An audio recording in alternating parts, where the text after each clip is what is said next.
Good day everyone! Today we are going to discuss the 3 topics of Education 101. So first is we are going to discuss the nature of curriculum. So curriculum by definition is the lesson that are the academic content taught in school or in an institution. So there are 3 categories: the systematic curriculum, the school and institutional curriculum, and the subject curriculum. So systematic curriculum is recognized, intended, and was approved by the government for its implementation. So one of its example is the K-12 curriculum. It was implemented 5 years ago and was enacted as a law known as Republic Act 10533. So next is the school and institution curriculum. It is specifically distinguished in a certain school or an institution.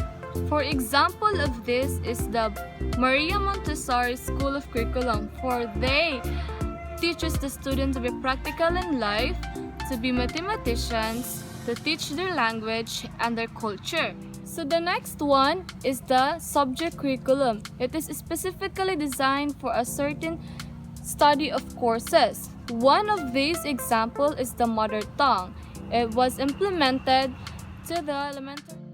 One of the K-12 product, by the way, and for me K-12 was excellent because it teaches higher quality of education, it helps you refine your skills and have many opportunities when you graduate in a K-12 curriculum. So because of this pandemic, we have these online classes and modular classes.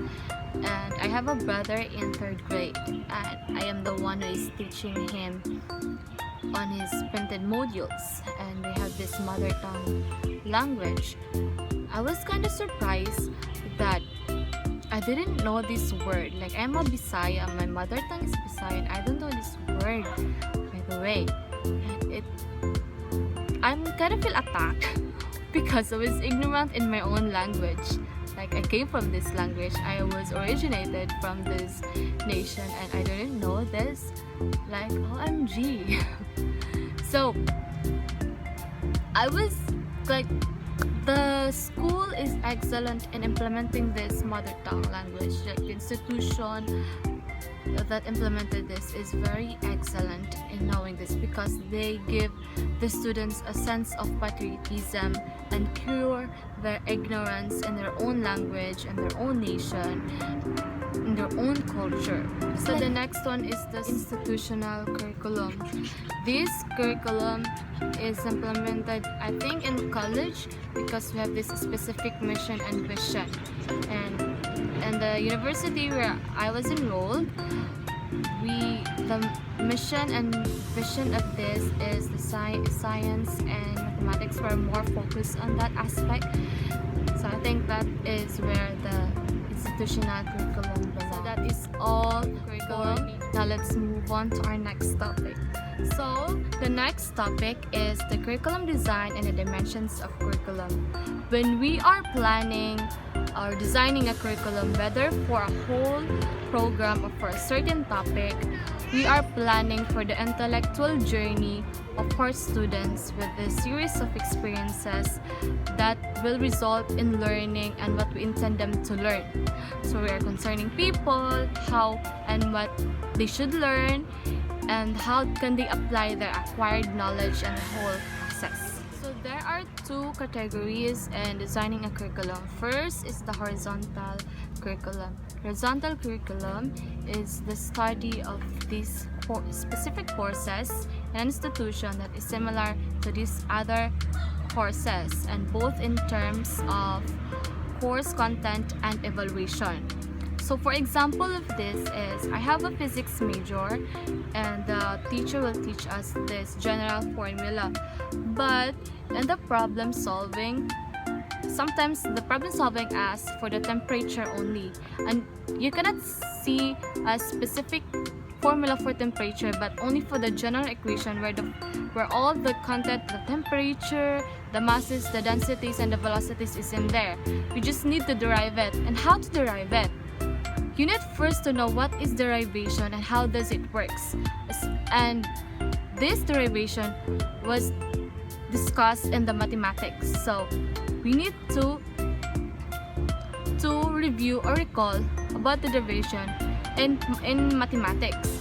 So physics and mathematics is related or similar courses, but physics is the physical study of science, and mathematics is also a physical study of math and earth and nature, but it can be applied in physics because they are correlated to each other. So can be applied, the content and evaluation can be applied with it. So next is the vertical curriculum. It links a lesson next across a program of study. One of the examples of this is the teacher teaching a plant. Now, a plant consists of stem, roots, leaves, a flower, and a fruit.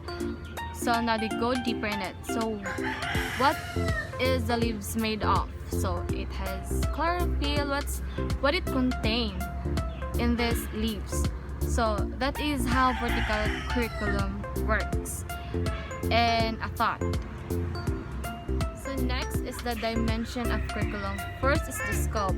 It is the depth of content. It consists of the key topics and the subject matter. So next is continuity. So continuity is defined as the order of the content is presented to learners over time. One of these examples is the learning of musical instruments. Now, we cannot learn instruments just by one snap, but we can learn instruments by practicing and engaging with it over time.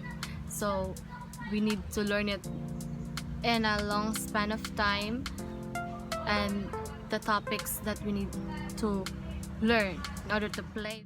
So Herbert Simon says that we can all be masters of something if we devote sufficient time and effort about it. So next is integration. So what Ornstein and Hodgkins said that it refers to the linking all types of knowledge and experiences contained within the curriculum plan. Everything is integrated and interconnected. Life is a series of emerging themes. So one of the examples about this is the edukasyong pagpapakatao that was taught during high school or even in elementary, where the attitude of personality of a student is measured, and it was all types of knowledge is linked. So next is the articulation. It refers to the vertical and horizontal interconnectedness. One of the examples of this is learning a proper grammar in English. Now we can write a critic paper without having a proper grammar and be cautious in our technical terms. So that's how articulation works. So the next one is balance. So balance is a curriculum is when the students can acquire and use knowledge in ways that advance their personal, social, and intellectual goals based on Ornstein and Hodgkins definition. So we are done for second topic. Now let's move to the last. So our next topic is the curriculum foundation and the role of a teacher. So curriculum foundation have three sources. This is the psychology, the philosophy, the sociology, and culture. Now these three paved a way to the discipline of study in curriculum, and curriculum foundation have these curriculum elements. These elements is the intent, content, learning objectives, and evaluation. Now, curriculum foundation is one of the school's blueprint in its learning activities. So, what is intent? Intent is the articulated subject or topic.